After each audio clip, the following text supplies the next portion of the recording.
We're now ready to look at different ways to apply what we've learned into the classroom. Hands-on lessons where the children are really going to get reinforced in their minds this concept of context, of the timeline, of beginning of time to the end of time. So we're going to do this in a very practical way, and I'm going to call each one of these an application. So application number one is get the timeline photos, the timeline pictures. There are 43 of them. You can order them from breakthroughchinuch.com, www.breakthroughchinuch.com. The large set is meant for the classroom, which means that after the children have experienced the timeline, then take this set and put them up in the classroom so that you're going to have Brias Ha'olam. And you would have a space, a few inches, feet, depending on the configuration of your classroom. And then you've got 10 generations from Adam till Noach. And then the next picture will be the Mabul, etc. So as application number one, you want these pictures plotted throughout your classroom, preferably not too high up, preferably at eye level, if you can't because of the way the room is with cupboards and windows, etc. So you'll probably have to put them higher up. But the idea really is the following. Once the children have in their classroom, hopefully facing them more than any other part of the classroom. So if they're all facing towards you, you want the timeline behind you, if necessary, circling around them, possibly going around the whole classroom, depending on the size of the classroom and how you configure where the pictures are going to go. But you want them to be sequenced in such a way that throughout the year, in a matter of seconds, you can reference the timeline. So for example, you're learning Chumash. Children, we're in Parshas Beshalach. Where are we on the timeline? And you point to Yetziat Mitzrayim. You're learning about Hanukkah. Oh, children, where are we on the timeline? You're learning about Megillas Esther, and we're right up to Adar. We're about to celebrate Purim. Oh, where are we on the timeline? And you point to that. I love using this little toy over here where I will point with a laser beam to where we are on the timeline. Oh, children, where are we on the timeline? So what ends up happening is that the children facing the timeline all year round, and you referencing 1, 2, 3, because you're talking about all these different subjects throughout the year. You're talking about the Jewish calendar. You're talking about Chumash and Nach. You're referencing Mishnayos and Gemara, Rambam, Rashi. You'll be talking about the Vilna Gaon, or somewhere along the line, there's a way for you in seconds. We're not talking about a whole new curriculum. Please, I Dafka don't want you to be intimidated thinking this is a whole new curriculum. It isn't. It's a framework for which all what you're doing already becomes part of. So the curriculum is what you're doing already, but this really is going to be the framework that you can insert whatever you're learning into this framework. So the context of the timeline is providing you a way to constantly reference throughout the year. What's the big mile about this? Very simple. The children start to get the picture that everything is connected. Nothing is in isolation. Brias Ha'olam til Tchias HaMesim. Mishnayos, Gemara, Halacha, Shulchan Aruch, Rambam, Rashi. Oh, we're learning about Mamad HaSinai and why that's the greatest event in world history. We're learning the Sefer Yeshua. Oh, we're learning about Nebuchadnezzar, Bayis Rishon. Oh, we're learning about Chum Bayis Sheni, Galus Edom. It doesn't matter what you're learning, where you are in the Jewish calendar, you can reference it using the timeline. So the children all year round are reinforcing, I know where I come from, I know what I'm part of, I know how all the generations unfolded till where I am now. And they start to understand, oh, I get it. I'm part of the big picture. The Rebbeinu Shlomo has been mashkiach, supervising all of history, and it's not history, it's his story, it's his hashgacha throughout Brias Ha'olam til Tchias HaMesim. So you're constantly reinforcing, I know who I am, I know where I come from, I know why I'm a Jew, I know why I'm a from Jew. This is a very powerful, very simple way, just using these cards alone. Application number two is I would encourage you to use the smaller set. I've got two versions of this. You've got for the younger kids, which a number of schools are using this in preschool, where they'll have a beautiful banner of this. These are the stick versions. This set is cute, but it's less frightening. for the younger grades. So for preschool and first grade, you might prefer this to, let's say, instead of talking about Chorban Bayis Rishon with a picture of the Beis Hamikdash going up in flames. So the child's version is, should we call it, less frightening? You're talking about, let's say, Chorban Bayis Sheni, the same idea, or you're talking about the Crusades. These are less intimidating, less frightening pictures. So in application number 2, use the smaller set of the same timeline pictures. They're just smaller version. And there's 2 versions. You've got the control set. I call it control because on the back of the cards is the actual event. So creation of the universe, 10 generations from Adam till Noach. On the back of the card, it will actually tell you that, and it will give you the dates as well. Just to give you another example, here you've got the marble, and on the back it will tell you the date. So this is a control pack where the children could play either teams or in pairs or very small groups, and they take 3 or 4 cards each and memorize 2 or 3 at a time. I wouldn't say more than 4 max. And then they'll play games where they'll put out a card and his chevrusa or another person on the team has to say, oh, that's creation of the universe. Now it's his turn, he pulls out a card. Oh, that's the marble. Oh, the life of Avraham. Oh, Bnei Yisrael enter Eretz Yisrael. Oh, the story of Megillas Esther. A picture speaks 1,000 words, which means most of the pictures are self-explanatory. The child doesn't have to memorize that this is Megillas Esther because he knows it. He doesn't need to know the actual date. That's not important right now. We're not stuck on that. I just want him to get the big picture of 43 cards breaking down history from Brias Olam till Tchias HaMesim. In some schools or cultures, they'll add on their own cards. So, for example, in Chabad, they might put in the Frierdiker Rebbe coming off the boat into America. So these 43 pictures are a platform. It's not etched in stone that you have to use every single one of these. Depending on your Masorah, Hasidish or Litvish or Chabad, etc. So you might want to take 1 or 2 out or replace them. That's not a problem. On the contrary, you want to maintain the Masorah of your community. So you will be sensitive to how you want to adapt these cards to your community. And many communities have done exactly that. 1948 in here will be taken out by certain communities, others will Dafka want it in, etc. So it's not a question of politics, it's a question of what works in how you're presenting the Masorah to your children. So application number 2, use the small cards. Play activities where you're going to have team games, take 3 at a time, the children will start to learn the cards. And part of application number 2 is when the children are ready, they go to the same pack, but this time it's blank on the back, which means that they have to know the first pack, the control pack, well enough that when they take this pack, they're going to mix it all up and deal out a few cards to each kid, and they have to reconstruct the entire timeline. How will they do that? So I want to encourage that after they've learnt these cards, you'll go to application number 3, where you'll have this long cloth. It can be about 30, 40 feet long, doesn't matter how long. It just has to accommodate all 43 cards. The red markers represent 1,000 years. The black marks represent 100 years. And of course, you're going to have 6 red ones representing 6,000 years and 60 black markers representing 6,000 years, the hundreds in between each 1,000. And then you will lay this on the floor. On the top side, you will lay out the cards of the 43 cards in correct sequence. On the bottom side, you can lay out cards of secular history, ancient history, Babylon, the Persian Empire, the Greek Empire, Edom, the Roman Empire, going all the way up to contemporary times. Something much easier, in application number 3, I just took graph paper and folded it up, and then, as you can see where, right over here underneath my chinny chin chin, you can see where I taped it up. So I just took graph paper. You can buy this sort of roll as well in Staples, places like that. And then I would make a line down the middle, and there I would lay down beads. Now, I actually happen to have the beads already, but I would have the children, especially the girls in Beis Yaakov, they would love to put the beads through a string like they make necklaces out of beads. And you'll decide how many years each bead represents. So if each one of these beads represents, let's say, 10 years, how many beads do you need to represent 6,000 years?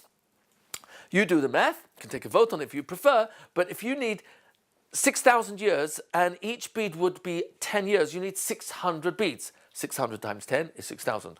Okay, so if you would have 600 beads laid out down the middle of either your cloth or this white long banner, so to speak, lay out the beads, and then what you'll do is you'll take little pieces of card. I'm giving you a larger piece over here, and you might want to write down the name of who you're referring to, Adam. How long did he live? 930 years. And you'll place it counting 93 beads, because each bead is 10 years. So you'll count from the beginning of Brias Olam, count 93 beads, and then you'll place this card exactly where 93 is, so that you know that's 930 years. And you'll have this along the long banner on the floor. And what ends up happening is you've got the cards, you've got the, if you're going to use a nice beautiful cube like this, which has 1,000 beads in it, you'll lay this down. So you've got 43 cards representing 6,000 years. This will be laid down at that red marker for each of the 1,000 years.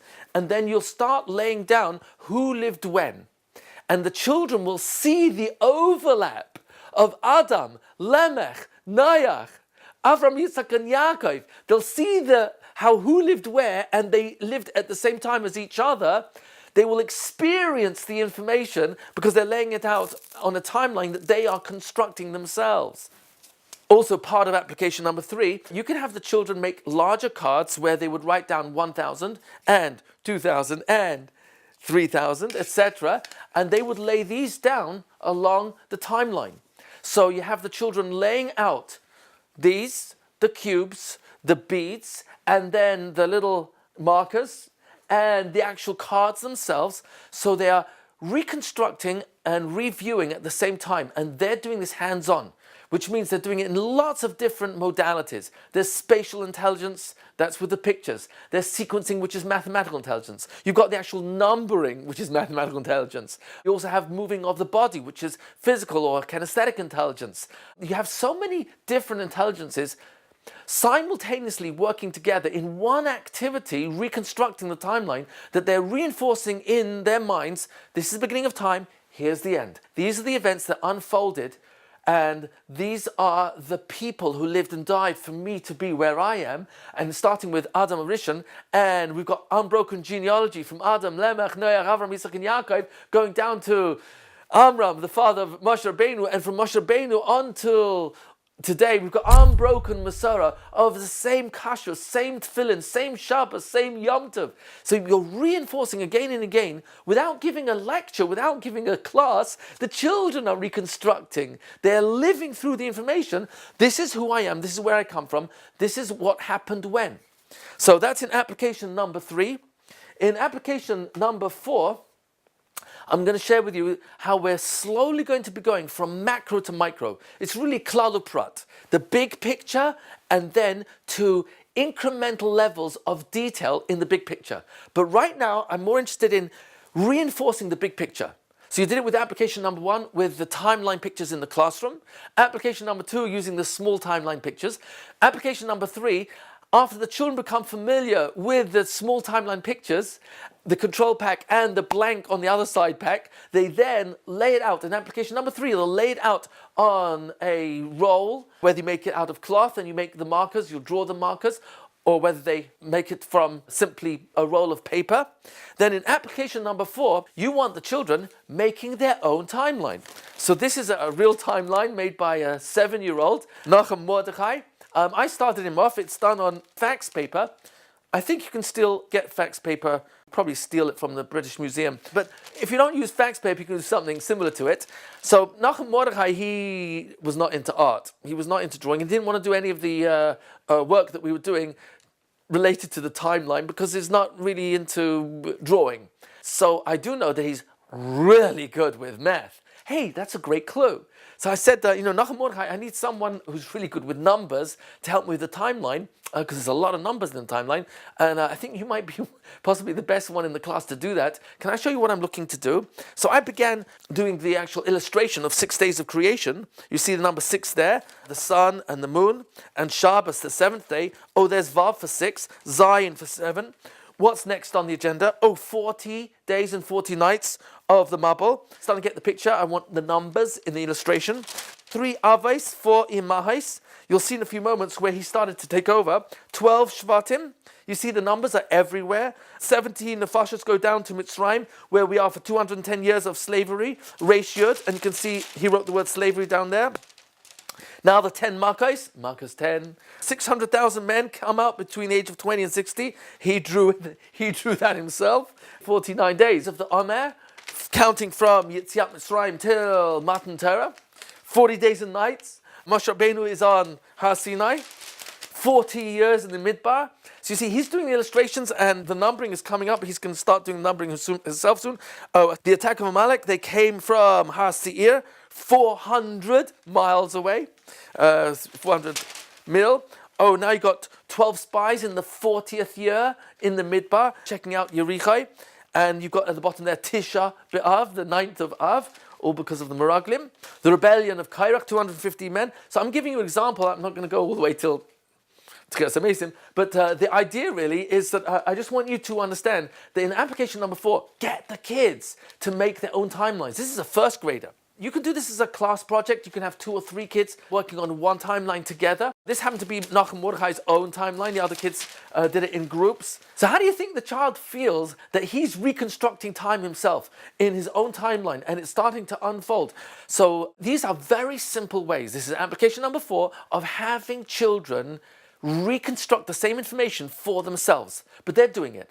And every few cards, he would check on a card to see what to do next. Usually the stick figures are easier for the children to follow than the photograph version, which is more sophisticated. But the basic idea is the children are reconstructing in their mind, with their fingers, with their hands, time and space. Where am I? Where do I come from? This is my history. It's really his story.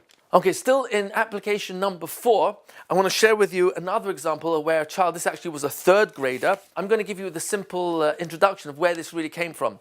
So on Church Avenue in Borough Park, on Ocean Parkway, on the corner there, is Sha'arei Torah. It's a Sephardi elementary girls' school. So one of the teachers there, one of the principals, took the training and she got the children to create a life-size prop for each of the 43 pictures. This picture here is a photo of a 12-foot, there's a 6-foot radius. It's 12 feet across diameter of 6 days of creation. This here was approximately 12 feet high. I'm pointing to bricks of the 10 generations from Adam till Noach. They have here a picture of the Mabul, 10 generations from Noach till Avram. Migdal Bavel, this was about 15 feet high. A very large map of Mesopotamia and ancient civilization. And this goes on and on till the year 6000. So here is a 3rd grader young lady who's putting this all together. And what was beautiful about this is that the children who created the props didn't understand what they were doing in context. But when they laid out all the props as a timeline and learned about the timeline, it was so much more endearing to them for the fact that they created these props themselves and then saw that what they had actually created, they contributed to Brias HaOlam till Tchias HaMesim. And they saw where they came from all the way till coming out of Aleppo, moving to Eretz Yisrael and moving to the Sephardic Syrian community in Brooklyn. This was supposed to be a fair for the parents. So there were a number of fathers who actually said, we've been to the most sophisticated museums in the entire world. We've never seen anything so powerfully meaningful as what you put together here. Because what they saw there was who they are, where they came from, what they're doing here. It's so powerful for a Jew to realize, oh my gosh, I'm part of an unbroken Masorah from Adam Rishon in genealogy. From Moshe Rabbeinu in the Masorah of the Torah, from Ma'amad Har Sinai. And then to understand, where am I in this big picture? I count. Am I going to hold on? Am I going to let go? Am I going to be omed in my personal nisyonis, with this difficult marriage, with a difficult spouse, difficult children, difficult whoever it is I'm going through, my career, or a health setback, chas v'shalom, or a financial setback, or hashkafa kashas. And I realize, oh no. I'm not letting go. Look what I am. Look who I am. Look where I come from. Was actually in the community magazine. The school-wide project was scheduled to last only 1 week, and it ended up going from February till the end of June. It was open in the evenings for boys to come and have school buses bring boys from different yeshivas, Hasidic yeshivas, and I gave a lot of those tours. And then during the day was the Beis Yaakov girls that came to visit. It was over 3,000 children came to this fair that was meant to last 1 week, because it's so powerful for children to understand, this is who I am, this is where I come from. So they made actually a DVD of it. You can get it from Rabbi Hillel Haber, big fan of his. It's called Experience 6,000 Years of Jewish History in 40 Minutes. And it's called The Eternal Link, an audiovisual timeline of Jewish history. And on the back you have a blurb from Rabbi Haber himself, and also from Rabbi Reuven Feinstein, and yours truly. So I'm just giving you examples of where children are capable of understanding this in a very simple level when you let them build props and put them together and create their own timeline. Let them take pictures of each prop and then create a timeline out of the photos of those pictures. So we're ready now for application number 5. Okay, application number 5 of how to reinforce the timeline in the mind of the children. Here's an excellent material that's been created by Rabbi Ephraim Waxman. It's called Dar Ladar, and in it you have a fantastic index of all that you're about to see in just a few seconds, where you've got the unfolding of 32 feet of a very sophisticated timeline, where you've got Jewish history on the top, and at the bottom you've got ancient and then eventually secular and modern history beneath the light greenish line at the very bottom. Beautiful icons, colorfully illustrated. There are hallways that accommodate such a timeline, but what I want to suggest is that let the children use this as a reference, let them use it to study, let them check more details of what they already know from their timeline, which they have in their classroom as a permanent reference. Here's a fantastic material to help the children learn more incremental detail. Here's a timeline that's created by Rabbi Tzvi Black in Lakewood. You can get copies from him directly. His phone number is 908-886-1558. So the idea here is you want the children to learn how to take a timeline and not just have it as a poster, but create an interactive poster. So for example, here's an outline of a timeline. Have the children do something like this, where they make the outline of what I just showed you, and then what they put is the timeline at the bottom, and then cut out the pieces of the original and fix it almost like a puzzle onto the parts of the timeline here, so that all of these would be cut out and then placed on the timeline. So still in application number 5, where I'm sharing with you other materials other than my own that do exist and that are out there that you can use and turn into a material. So not just as a poster, but you can take 2 of these and then cut out the separate sections and then reconstruct it as a puzzle. So one of these would be your control chart to check against, and the other you would cut out and then have the children put back together as a puzzle. This particular timeline was created by Rabbi Hillel Haber. I'm a big fan of his. He has beautiful materials created in such aesthetically pleasing ways for the eye, but also in ways that children just adore learning. Here is a smaller version of that larger poster I just showed you from Rabbi Haber. You can actually buy these again from Rabbi Hillel Haber himself, Gateways to Learning, or you can get it from his distributor, which is Torah Masora. And you can get these in packs. I think they're actually 25 to a pack.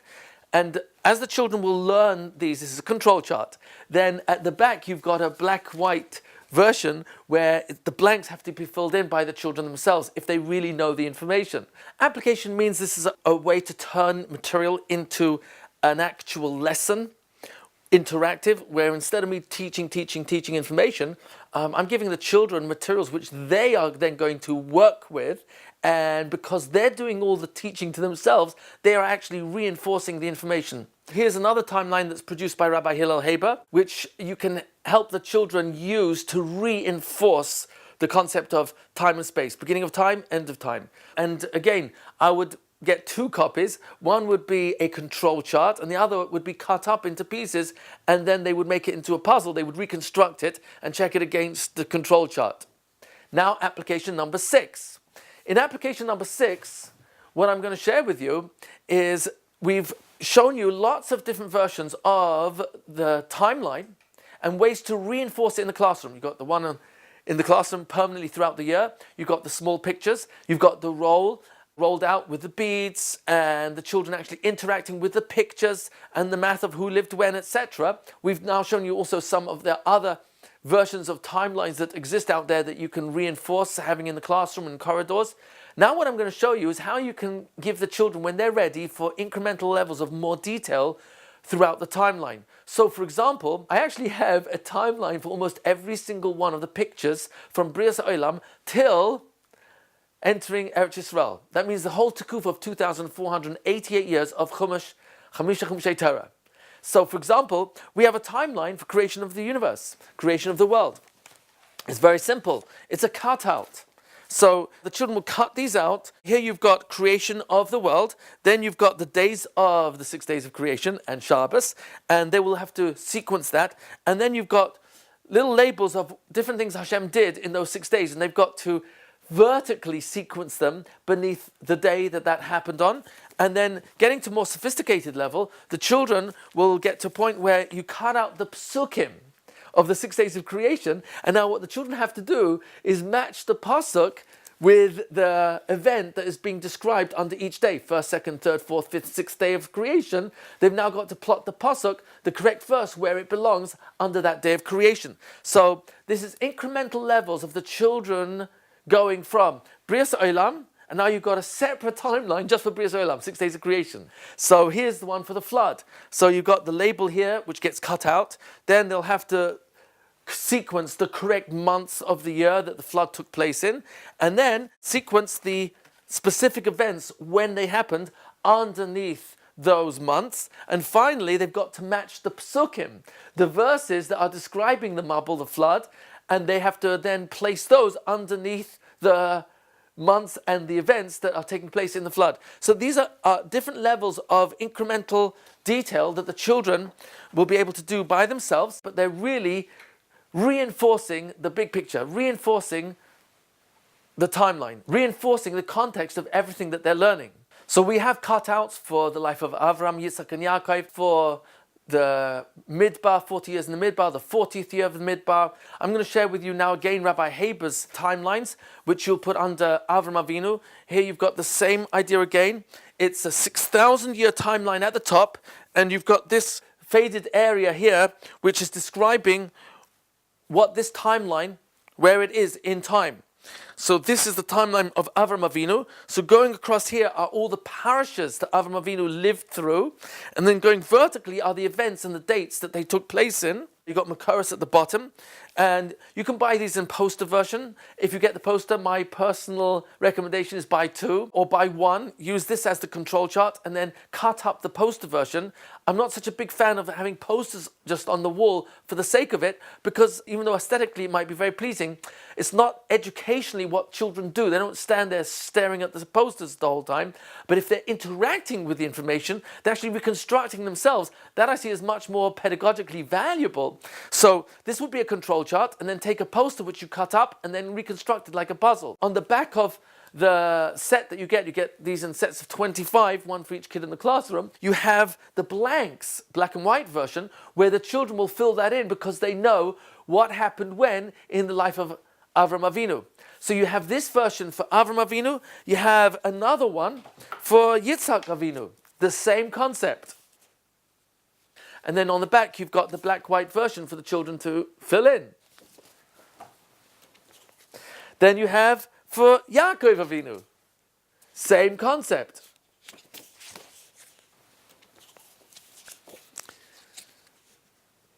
And then for Yosef HaTzadik. So you've got a timeline for all the Avos, a timeline for Yosef HaTzadik, moving along. Here you have again from Rabbi Hillel Haber, Gateways of Learning. You've got a beautiful illustration of the overlap of the Avos, Avram, Yitzhak, and Yaakov. How Yitzhak lived for 60 years in the lifetime of Avram Avinu, and Yaakov Avinu lived for 15 years in the life of Avram Avinu, his grandfather. So you see the overlap of all three Avos in the orange column for 15 years. So here's an illustration of helping the children understand the Masorah, how there's an overlap of generations.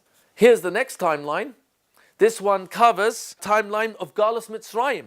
So you've got the time from when Yosef HaTzadik went down to Mitzrayim till Bnei Israel came out of Mitzrayim, and the full 210 years in Egypt. You've got the breakdown here, and again you've got the black-white version on the back for the children to fill in.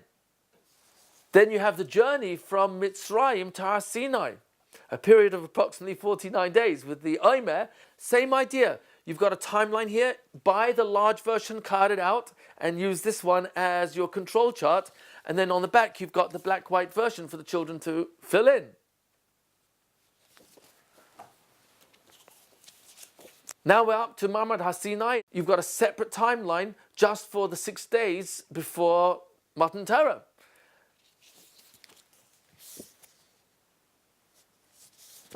Here's just a sample of when you take the large poster and you cut it up into the segments. And really what you have here is basically a puzzle. Moshe ascends the mountain to gain atonement for Bnei Yisrael. After the descent of Moshe Rabbeinu, Moshe breaks the tablets, the luchais. Moshe ascends to learn Torah and receive the luchais. So if the children have studied the chart, which is actually the next one here, the 120 days representing 3 times 40. The 3 times 40 days that Moshe Rabbeinu ascended the mountain, 3 times in total, for 120 days, 40 times 3. And you would cut out the small segments, which I just gave you a sampling of, and then the children would have to reconstruct it based on the control chart, and eventually from memory. And now you have 40 years in the midbar. You have a separate timeline just for that as well. And again, you've got the black-white version. Lots of activities to keep the children really busy and engaged in ways that have the children really learning this themselves. They're teaching it to themselves.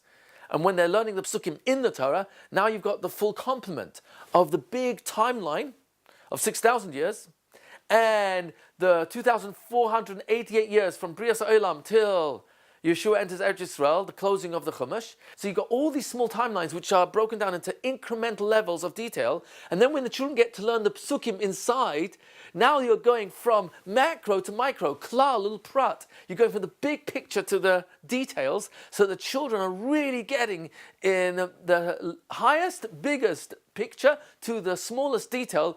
Oh, I get it. This is part of Chumash. I'm reconstructing Chumash from the text itself. I'm learning shrosh and prefix suffixes, which we learned in the language acquisition building block number 1 of Lashon Torah. This is a way of giving context to everything that they're learning. Still in application number 6, at the back of the color manual, if you don't have this, we can send it to you as an email or USB. You'll have here creation of the world, simple timeline, where you've got the 6 days of creation and Shabbos, and then going down what happens in each day, and Makoros, the references and sources at the bottom here. You also have the Mabul, the flood. Again, you've got the months of the year of the flood, and then what happened in each one of those months, and the Makoros at the bottom. Here's another timeline for the life of Avram Avinu, the parshas that he lived through, and then the dates and the events that took place. And then the 10 tests of Avram Avinu, we've made a separate timeline just for that. So you've got when they took place, which number, and which parsha they took place in, and what was the specific test, and the Makoros at the bottom. So again, you can get all of this on breakthroughchinuch.com. This is from our manual. In the manual, you've got now the first year in the midbar. You've got the months of the first year in the midbar, and then vertically going down all the events that took place in the first year. You've got a list of the Makoros down here, of all the sources of where you'll find that in the Tersh Baal Peh.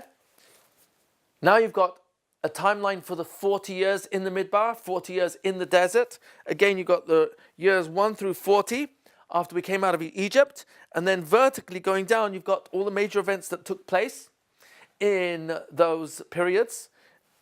And then you've got the 40th year in the Midbar, the 40th year in the desert, where a lot of events took place there as well. So you've got going across here all the months, and then again vertically the actual events that took place, and again the Makoros, the sources at the bottom. Here you have cutouts for the overlap of the genealogy of Adam till Moshe Rabbeinu. So you've got, these would be cut out, and the children would then sequence them in the correct overlap. You've got the source material down at the bottom. And here you've got the Masorah of Adam Rishon, as we just did on the previous page. This is a continuation from Adam, Lemech, Noach. You can see the overlap of the generations. And Noach, who knew Avraham, so you've got Avraham hearing about the Mabul from all these people, including Noach, all the way down to Yitzhak and Yaakov. And then these are the cutout version over here. So the children would cut these out, and then they would put the strips according to the overlap based on the math of who lived and died when. So all these get cut out, and then they would be put in the right sequence for the children to actually experience, actually see how the overlap took place. Then you've got a timeline for Yeshua and entering Eretz Yisrael, the different events vertically that took place in the months where Yeshua entered Eretz Yisrael. Here's Sefer Yeshua, the book of Joshua. You've got Perek Aleph all the way till Yud Beis there, and then from Yud Gimel to Chaf Daled, that's the end of the book of Yeshua. And here, going vertically down, are the dates and the events that took place during those 24 prakim, 24 chapters of the book of Joshua. Moving along, we have a timeline for the book of Shoftim, and we also have a timeline for the book of Shmuel and Malachim. So here you have a timeline of Sefer Shoftim, the book of Judges, and you've got the chapters along the top, and then vertically going down the dates and the events that took place as a basic summary. If you're going to be using the memory systems and building block number 6 of this series of teacher training, that will help enormously for the children to actually memorize what took place in which chapter of the book of Yeshua, Joshua, the book of Shoftim, Judges, and the timeline for Sefer Shmuel, the book of Samuel, book Aleph, chapters 1 through 10, and then chapters 11 through 20. That's the entire book, number 1 of the book of Shmuel. And then again, you've got the events going down vertically. And here you have the timeline for the book of Shmuel base, Samuel, book 2. Again, chapters going across the top, and then information of what's taking place in each chapter going down vertically. And then you've got Sefer Malachim, the book of Kings, number 1. And then Sefer Malachim continues here. And finally, you've got a list of all the different kings in both Yehuda and Malchei Yisrael, the kings of Israel, kings of Judah. And then in the manual, you've got lots of activities describing how you can create activities out of the different materials that I've been showing you. Some of the activities I was describing as well. Okay, we're ready for application number 7. What we're now going to do is take the mini timelines and place them under the specific picture of the 43 cards that are in the classroom. So under Avram Avinu, you'll put the timeline of Avram Avinu. So this way the children will see, oh, here's Avram Avinu smashing the idols, representing the life of Avram, and then underneath it is an entire timeline of Avram Avinu. You'll do the same for the life of Yitzhak. You'll place this under the picture of the Akedah of the almost binding of Yitzhak, of Isaac, and you'll put the life of Yitzhak under that picture. The same will be for Yaakov Avinu. This will go directly under the picture of Yaakov Avinu, under the picture of Jacob with his ladder.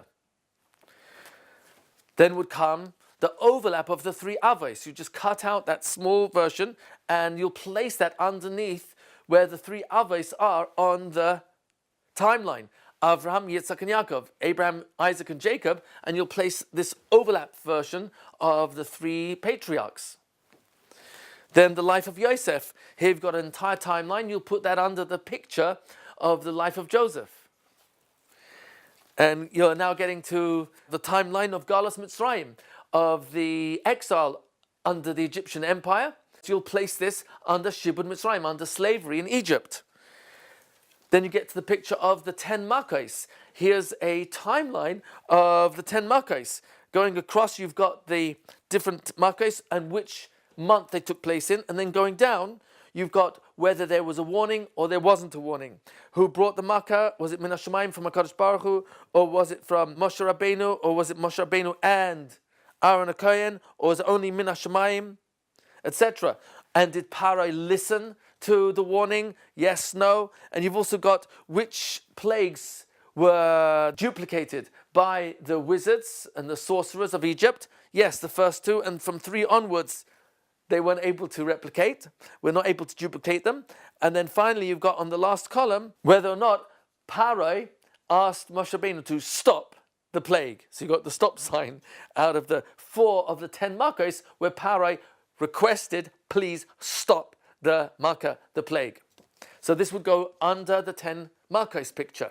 Then you've got from Mitzrayim to Har Sinai, the 6 days of preparation before Har Sinai. So these 2 will go underneath Ma'amad Har Sinai, the picture of the mountain of Sinai. And then also this picture would also go under the same picture, which is the 3 journeys of 40 days each that Moshe Rabbeinu, Moses, made when he ascended the mountain. And then you've got the picture of the Bnei Israel in the desert, and underneath that you'll put the timeline of the 40 years in the Midbar, 40 years in the desert. Put Joshua, the timeline of Joshua, under the picture of Yeshua entering the land of Israel. What ends up happening is that the children start to notice that this 43 picture timeline has incremental levels of detail for each event. And that helps the children understand that there's much more taking place.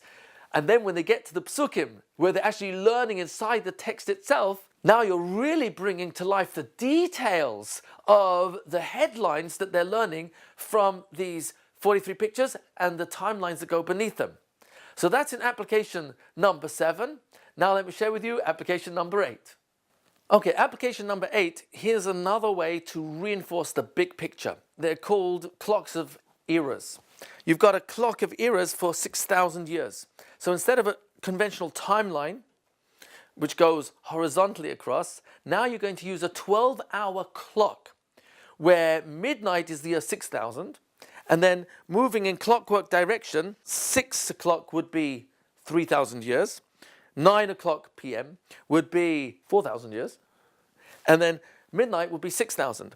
So on this clock, you can see like a pie chart, almost 2,000 years from Adam Arishon till Avram Avinu, and then you've got the period of Bnei Israel moving into Eretz Israel. So Chumash actually ends right there, and then you've got Tanakh, and then Golas Edom, this red part over here, and this cute little arrow which says you are here, right at about 11:58. You're really close to the end. So 12 o'clock represents 6,000. By looking at a clock of 12 hours representing 6,000 years, the child will actually experience in 2D, because you'll use this as a cutout as well. You can get this, we'll send you the file, and you can print it on hard stock card, which can then be cut out and turned into a puzzle, and they have to reconstruct it, or they'll make their own version. And here you've got the color coding down here, so that the child will experience the 6,000 year in a clock of eras format. So this is the clock of eras for 6,000 years. Then you've got the same idea, which is a clock of eras just for Chumash, 2,488 years. So Chumash takes place in this period over here, approximately till about 5 o'clock, 5 p.m., from 1 till 5. And then the white area is blank because that's the rest of time, which we're going to see in a few moments. And here you've got the color-coded key. Now we're up to the next clock of eras, which is 960 years of Nach, almost 1,000 years. So that's this period over here. Again, you've got the color keys to tell you. Sefer Yeshua, book of Joshua. Sefer Shoftim, the book of Judges. Shmuel and Malachim, book of Samuel, book of Kings. And then you've got the Persian Galus, that's the Persian Empire. And Sefer Ezra and Nehemiah, where they are all represented.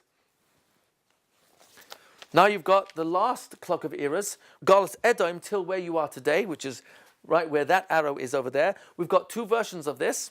You've got the, if you want to call it Haredi version, and you've got the, if you want to call it out-of-town version.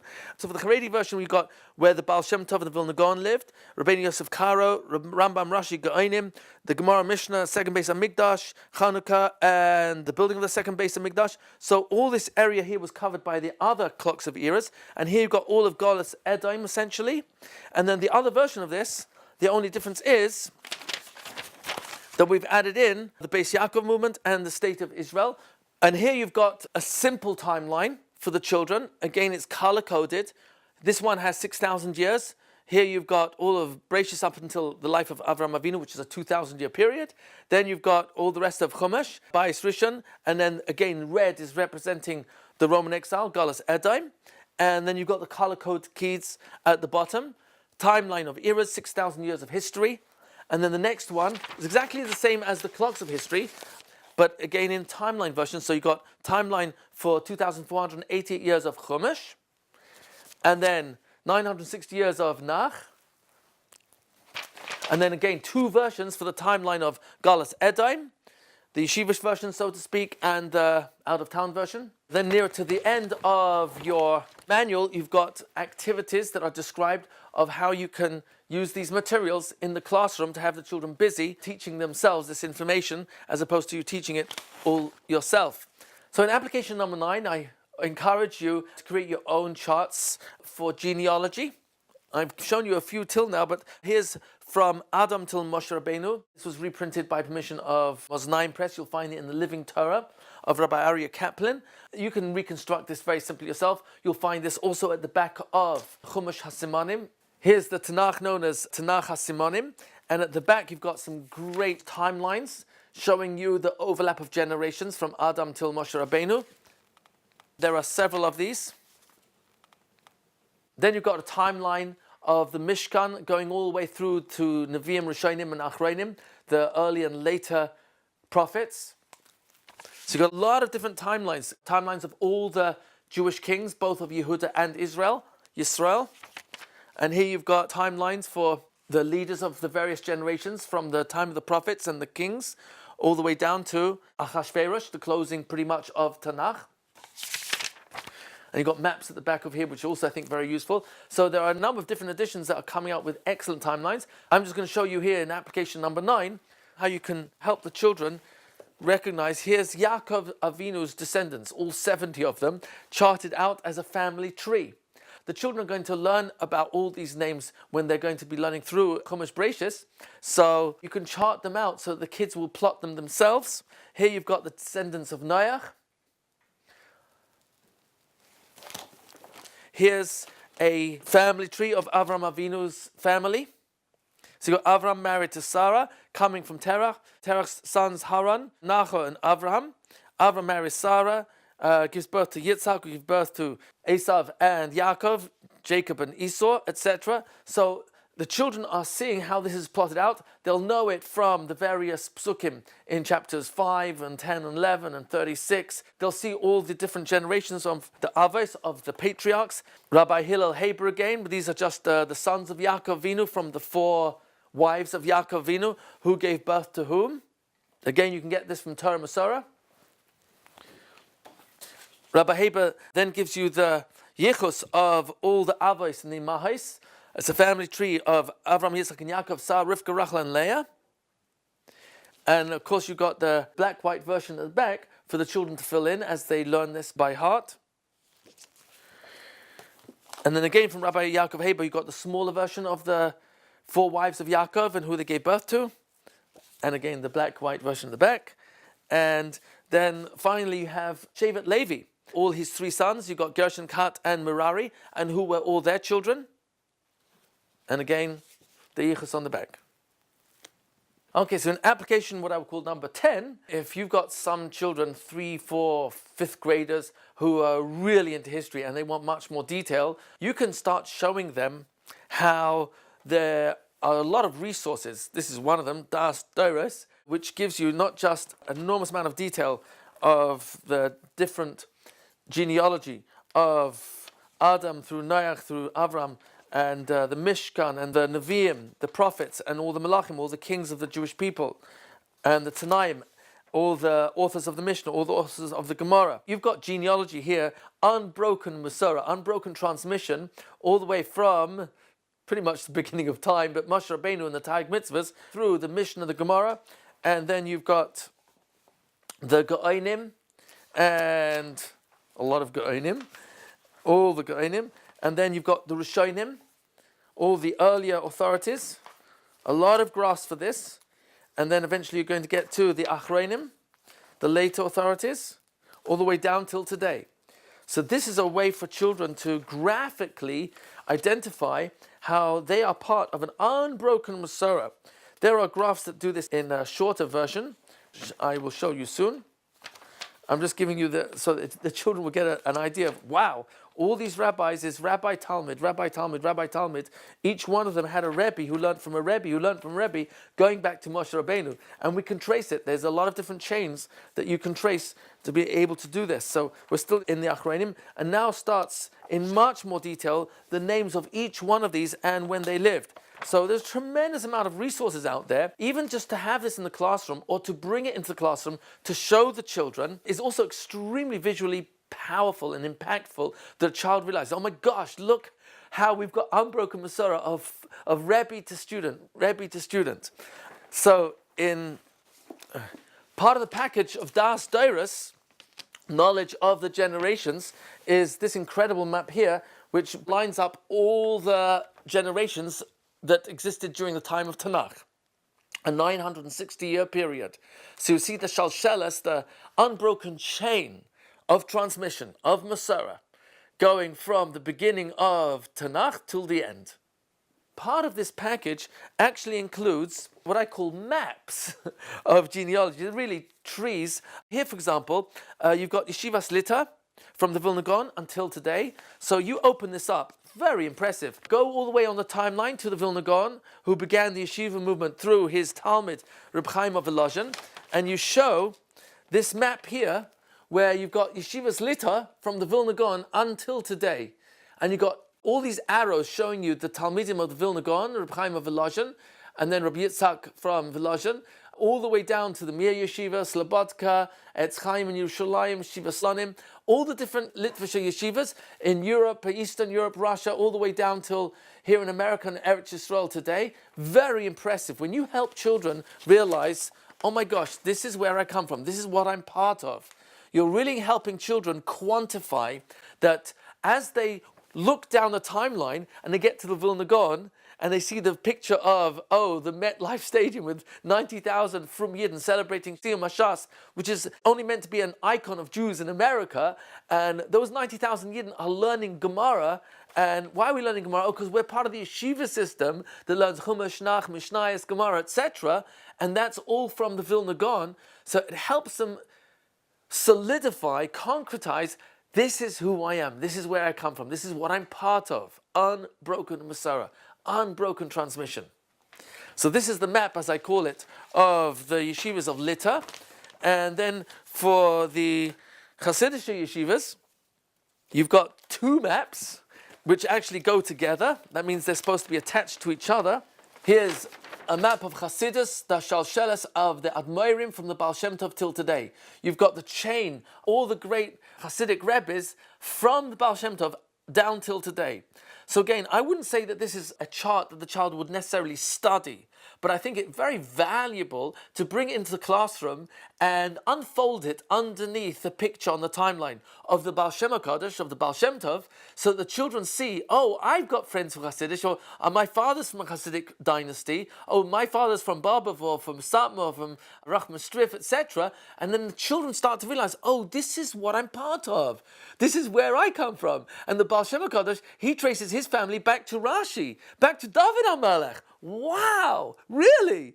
So you've got unbroken Masorah, unbroken transmission, and you can trace it. It's quantifiable. These are ways for the children to really solidify their identity as Frum Yidden. So that's map number one. Map number two is called Hemshech. It's a continuation of the previous one. And so you'll show the children, these are all the Admoirim, all the great Rebbes from the Baal Shem HaKadosh down till today. So you see where it says here Hemshech, so it's a continuation from the previous chart, and you got all the different Hasidus, Satmar, Barbov, Rachman Strif, Vizhnitz, etc. Here's a poster from Beis Medrash Gevaya, Lakewood, based actually on Gemara Yuma Tav Chav Ches, which tells us that yeshiva never departed from the Jewish people. We always had yeshivas throughout the ages, and here's a map which I think in a very beautiful, simple way shows you the transition of one yeshiva to another throughout the several continents of the world. So this is something that children can also understand, how did we end up in America? Or how do I end up in Eretz Yisrael through this long 2,000 year of Galus, where yeshivas were transported, so to speak, from Pumbedita and Sura, the two main yeshivas in Bavel, where the Gemara was finally written, all the way through North Africa and Europe, following the route, so to speak, of the Sephardim and the Ashkenazim, so that Jews ended up in England and in America and throughout Europe. Another example, which helps the children to understand where they come from, is this chart here. This is produced by a different Rabbi Haber of Torah Lab, where you've got the yeshiva world, starting with the Vilna Gaon, and an actual photo of the original yeshiva in Volozhin. And then you've got beneath that the various Rosh Yeshivas who are products, so to speak, of the Volozhin yeshiva. and how they transplanted yeshivas throughout the entire world, especially Eastern Europe. And then you've got till today, mostly in America, you've got Brisk, Lakewood, Chavetz Chaim, Chaim Berlin, Ner Yisrael, Rabbi Ruderman, Yeshiva Merkaz Harav Kook, Telz Yeshiva, Yeshiva University, Brisk. This again are ways for the children to understand. You put this underneath the Vilna Gaon, the children will understand, oh, this is where I come from, this is what I'm part of. You can get this from www.torahlab.org. Torahlab.org. The last chart I'm going to share with you, which you can get from Torah Masorah, is the overlap of generations of the Rishonim and the Achronim. You can get this in small and large. Here's obviously the large version. Here you've got our sages, Luach Rishonim Achronim. This is a chart of the earlier sages and the later sages, starting from the Gaonim, Reb Chai Gaon, all the way down till the Seforno. So you've got the orange shows you the overlap of who lived when and in which generation, all the way down to then the continuing of the Rabbi Yosef Karo, all the way down to the Chavetz Chaim and Reb Chaim of Brisk. So here you've got the unbroken transmission of Torah from sage to Talmud, all throughout the generations for the period of the Gaonim, which is really 600 years after the closing of the Gemara, Ad Hayom, till today. Many children collect Rebbe cards, Litvish, Hasidish. Here I've got portraits of Rishonim. You've got Rabbi Yonason Ivashvitz. Oh, here you've got the Rashi, which is a Rishon, the Rif, which is a Rishon. Here you've got the Magen Avram, the Rif again. You've got supposedly the Baal HaTurim, and Rabbeinu Tam, the Rosh, Menorah Ha'er, the Ramah, Reb Moshe Isserles, the Shach, the Abarbanel, the Chasam Sofer, and Chacham Tzvi, the Vilna Gaon, a very famous picture, Rabbi Kiva Eger, and the Ramban, that's a Rishon, and Rambam, also a Rishon. So you've got a pile here of Rishonim and Achronim, and then you can also collect pictures of much more recent Gedolim. These are Sephardi Gedolim, and then you have from the Litvisher world as well, Rosh Hashivas and Rabbi Aaron Kotler, etc. These cards, what would you do with them? Well, you can bring them into the classroom and say, oh, where did Rabbi Aaron Kotler live? He came from Lithuania, show them where that is on a map of the world, to America, and he planted Torah in America through Lakewood.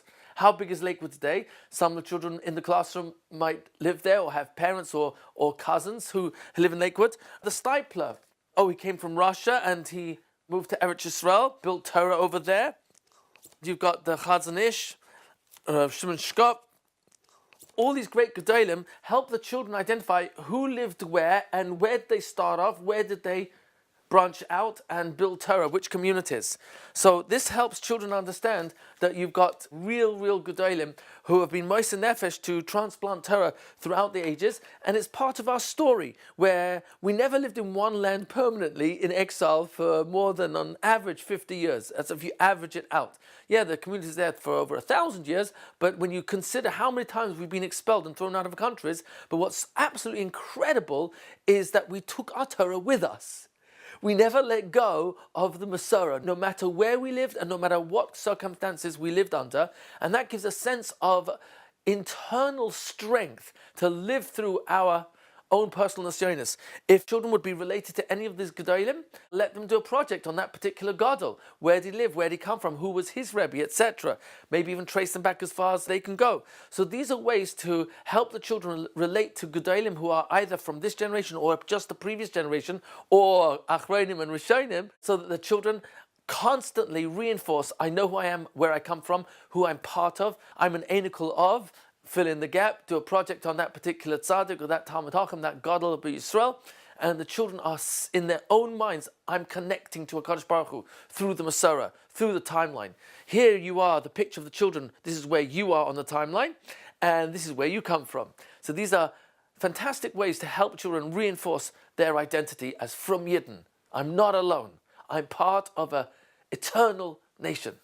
And talking of homing in on particular personalities, Rabbi Beryl Wine, who has many books and tapes, CDs, MP3, on history, Jewish history, and a lot of different personalities throughout Jewish history. So he, through his production company known as Destiny, has produced beautiful DVDs and books on the Rambam and on Rashi. These are great resources to either tell stories to the class or have them read it for themselves, or if you can show the DVD in the classroom. Here's an excellent cartoon version of the life of Avram Avinu, which is a very high-end graphics, and you can find out more about it from www.youngabraham.com. It was put together actually by a number of Balei Teshuva in Montreal, very professionally done, depending on how you would allow children to have the Avos, the patriarchs, be portrayed. You would or would not want this, but for those that would consider it, it's an excellent production from the standpoint of a professionalism, and also it follows Midrashim very loyal, so I don't think you have to worry too much about that part of the hashkafa. You may be concerned about it being in a cartoon version, but otherwise I'm just sharing this as a resource where if you know that these exist, these are ways to help the children understand this is where I come from, this is who I'm part of. I do also want to introduce to you these books from Rabbi Hillel Haber of Gateways to Learning.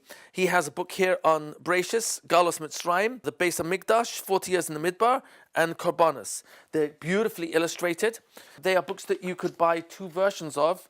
One that you would keep as a control version, the other one you would, forgive me for saying so, you would cut up into materials and have the children puzzle them together. Some of these pictures you've already seen. You've got geographical outline of the travels of Avram Avinu. On the opposite page, you obviously have text describing the journeys. Here you've got, again, Avram Avinu's journeys. Here, the timeline of Avram Avinu. You've seen this before in a smaller format. Avram Avinu going to Haran. So these are beautifully illustrated. The life of Yitzhak, life of Yaakov Avinu. You've got pretty much most of Bereshis contained in this one volume over here. And then you've got Shmos in this volume. You've got Vayikra and the Mishkan. And you've got a separate one for the 40 years in the Midbar with lots of charts and maps. And then you've got one just for the Korbanos. These are excellent resources to have in the classroom. Here you've got the month of Nisan, completely illustrated. That means from the time we left Mitzrayim, Tesvav Nisan, all the way till Kriyas Yamsuf. One of the possible journeys of the Jews in the Midbar. Here's the events of Yetziat Mitzrayim till Har Sinai. Similar to the graphs I've shown you till now. 1 year of camping of Bnei Israel at Har Sinai. We were there just under 1 year. Various maps. It's very well put together. These are books I really recommend you have as a resource in the classroom. Okay, so in application number 11, I'm just going to share with you maps of the journeys of Klal Yisrael throughout the Midbar and Tanakh, etc. So there are excellent resources for this. Probably the most comprehensive of all the atlases of Tanakh is the Das Mikra Bible, as they call it, Das Mikra Atlas. You can get this in Hebrew and in English. This is an English version. And you've got maps in here which go chronologically through the period of Mesopotamia, ancient civilization, from Ur Kasdim to Haran. That's Avram Avinu's travels. You've got all the geographical regions that are described in Tanakh, and it goes in chronological order from the beginning of Bereshis. So all the major places, a lot of these maps are actually variations of satellite photos, so they're very accurate in terms of the terrain and then the naming of places that are still there ad hayom. Very powerful ways for children to understand that we have an amazing, amazing Masorah where the Torah describes geographical locations, battles, towns, names of mountains, even hills, canyons and valleys. So that a child looking through this, or a Rebbe preparing a class on the book of Yeshua or the travels in the Midbar, can use a book of this type as an excellent resource. It also quotes a lot of different archaeological findings which match that period in time. So this is an excellent resource. I would also highly recommend, in a similar vein, the books of Rabbi Deutsch of the Living Torah Museum. This is on Sefer Bereshis alone. He has one on every single one of the Chumashim. Hopefully by the time you're watching this, he will come out with the entire Chumash. Right now there's Bereshis and Shemais. What he does is he goes through the Parsha, every Parsha of the Torah, and he'll show you artifacts, physical items from that period that are still in existence, Ad Hayom. Many of them he actually owns himself, and as part of the Living Torah Museum, I highly recommend you take a school trip, take your class to Rabbi Deutsch, and put in your hand actual coins of thousands of years ago. I have a set that I bought from him myself. Rabbi Belsky, Hatzal of blessed memory, who was a real Renaissance type of personality. He knew so many different areas, and archaeology was an area which he was fascinated by. Parshas Noach, artifacts from the period of the flood. Every single parsha in Bereshis is represented in here, and you also have a lot of veritable Gedolim and Hasidic Rabbanim, Dayanim, there's Ramat Solomon, Rabbi David Feinstein, who've been to the Living Torah Museum and had conversations with Rabbi Deutsch about the various artifacts that he has there. These are mud huts which are there Ad Hayom from ancient Haran. Fascinating artifacts. Papyrus. I highly recommend you get these series. Here's on Shemais. He's doing a separate one just on the location of the route of Bnei Yisrael as we left Mitzrayim, and the actual real location of Har Sinai, which is in Midian, obviously, which is not really the Sinai desert, because that was always part of Egypt. We're not going into that now. He has a separate book just on that that's coming out. Bezrat Hashem maybe will be by the time you're watching this. So I thoroughly encourage you to be in touch with the Living Torah Museum at 1877 Plan a Tour, T-O-U-R, 1877 Plan a Tour. Call that number and find out what materials he has. He has fantastic DVDs on Kalim, on places, on all the different animals in Tanakh. Really fantastic DVDs that he's done on all the coins and artifacts that he has in his museum. So these are fantastic resources that really makes the Torah's Chaim. It comes alive. It becomes a Torah that is relevant to our lives, where the children will hold a real menorah of nearly 2,000 years ago. They'll hold an actual coin, which is an actual Chatzi shekel from over 2,000 years ago, in their hands. Go to that museum and let the Torah become alive. That's why it's called the Living Torah Museum. In closing, I'm just going to share with you a number of different Sfarim that you can use either in the classroom or bring into the classroom, just to show the children that we've got a lot of information on our timeline of our history, his story. Here's a book that I've actually had an 11-year-old ask me this question, which I was not expecting. Usually it's only in very adult audiences who have a question about apparent 168 years that are missing in Jewish history. So this book is probably the most thorough, well-researched scholarly work on the subject, which answers all that question. Rabbi Belsky of blessed memory has a beautiful recommendation at the beginning of this sefer. It's called The Challenge of Jewish History. So for those who actually have that question, this is an excellent reference. Art Scroll came out with the history of the Jewish people from Yavne to Pumbedisa, and then the Second Temple era. These are good resources. A simple book here from the Ezra to the Stipler Gaon. This is in 2 volumes, Olam, from Rabbi Shlomo Rottenberg. It's actually originally in Hebrew. The English is excellent translation. Hundreds and hundreds and hundreds of sources are quoted at the bottom of each page, giving you very thorough, Alpi Chazal and our Masorah, the history of the Jewish people, from Brias HaOlam Ad Hayom. You want a crash course in Jewish history? Ken Spiro, from Avraham Avinu, Abraham to modern Israel. And a very similar work from Rabbi Yosef Eisen, The Miraculous Journey, which is a great title. It's miraculous because the existence of the Jewish people really is the greatest miracle in world history. We'll see that in just a few moments. So this is a complete history of the Jewish people from creation to the present. Here's one of my favorites. This is the Atlas of Jewish History, compiled by Sir Martin Gilbert of blessed memory. He was the official biographer of Sir Winston Churchill. He became a frum Jew in his later years. I knew him personally. Very special man. So here you have an atlas which starts with the earliest descriptions of Mesopotamia, early Jewish migrations about 2000 BC, from slavery to the Promised Land.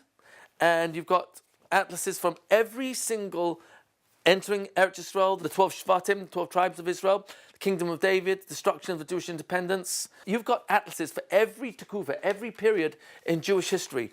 the Hasmoneans, Galus Edaim, all the way up till today, and where the Jews were spread throughout every area. This is just Spain alone. Here's throughout Europe. So Martin Gilbert was a phenomenal historian, tremendous attention to detail, a veritable historian of tremendous magnitude. So there's a lot of information here. You've got even an atlas of New York Jews in New York in 1900. It's really, really beyond fascinating. So this is an illustrated atlas for children to actually understand information in, so to speak, atlas form, in picture form, in map form. So I think this is also an excellent resource for kids who would be interested in that.